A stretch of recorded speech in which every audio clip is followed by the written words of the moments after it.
नवीन, ये क्या किया तुमने? मेरी जान!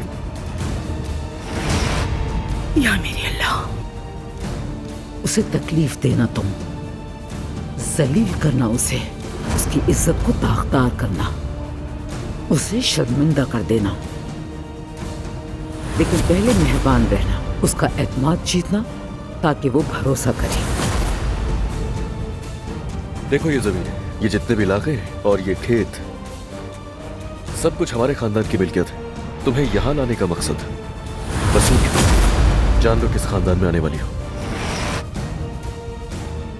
पूरा शहर तुम्हारी मोहब्बत की दास्तान को अच्छी तरह जानता है और ये मोहब्बत जल्द ही तुम्हें एक बच्चा भी देगा। आप चाहती क्या है मुझसे? तुम्हारा शौहर, अगर उसने हमारा पीछा करना ना छोड़ा तो हम तुम्हारे बच्चे को मार डालेंगे, उसकी लाश इस झूले में डाल देंगे। अगर हमें अदनान ने मजीद तंग करने की कोशिश की तो याद रखना, ये झूला तुम्हारे बच्चे का ताबूत होगा।